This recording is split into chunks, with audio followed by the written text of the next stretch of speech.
Our country has been invaded by 21 million illegal aliens, many of whom are murderers and criminals of the highest order.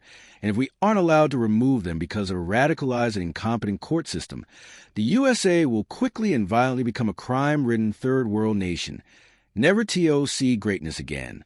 Our lawyers should state this fact when going before the United States Supreme Court and all other courts.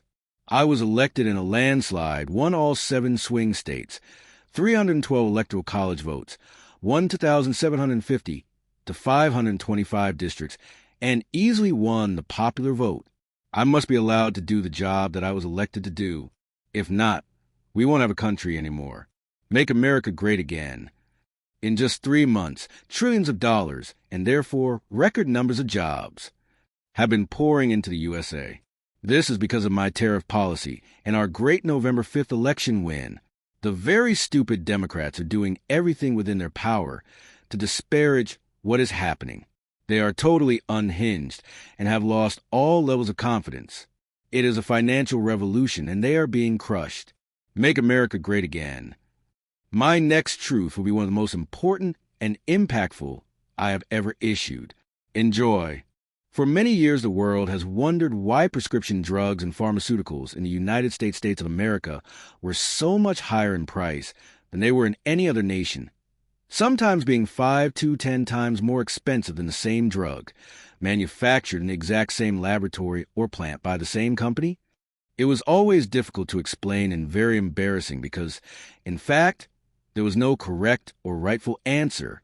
The pharmaceutical/drug companies would say for years that it was research and development costs, and that all of these costs were, and would be, for no reason whatsoever, borne by the suckers of America alone. Campaign contributions can do wonders, but not with me and not with the Republican Party. We are going to do the right thing, something that the Democrats have fought for many years. Therefore, I am pleased to announce that tomorrow morning, in the White House at 9 a.m., I will be signing one of the most consequential executive orders in our country's history. Prescription drug and pharmaceutical prices will be reduced almost immediately by 30% to 80%. They will rise throughout the world in order to equalize and, for the first time in many years, bring fairness to America. I will be instituting a most favored nations policy whereby the United States will pay the same price as a nation that pays the lowest price anywhere in the world. Our country will finally be treated fairly, and our citizens' health care costs will be reduced by numbers never even thought of before. Additionally, on top of everything else, the United States will save trillions of dollars. Thank you for your attention to this matter. Make America great again. I am happy to announce that Eden Alexander, an American citizen who has been held hostage since October 2023, is coming home to his family. I am grateful to all those involved in making this monumental news happen.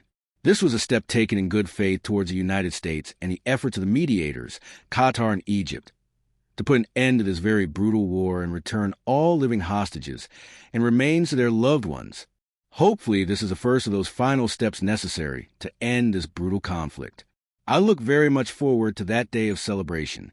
So funny to watch old-timer Martha Raddatz on ABC Fake News, the Slopodopoulos show. This morning, blur out that, effectively, Pope Leo's election had nothing to do with Donald Trump. It came out of nowhere, but it was on her Trump-deranged mind. Remember, I did win the Catholic vote, by a lot. Bob Iger should do something about the losers and haters he's got on his low-rated shows. It's time for change. Make America great again. So the fact that the Defense Department is getting a gift, free of charge, of a 747 aircraft to replace the 40-year-old Air Force One, temporarily, in a very public and transparent transaction, so bothers the crooked Democrats that they insist we pay top dollar for the plane. Anybody can do that.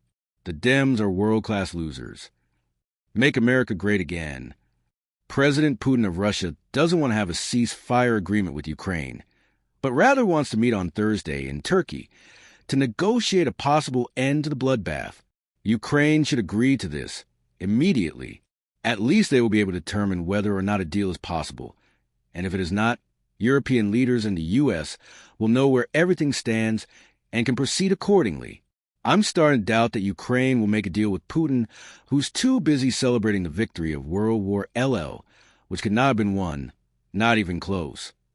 Without the United States of America. Have the meeting now. Happy Mother's Day to all, and all a good night.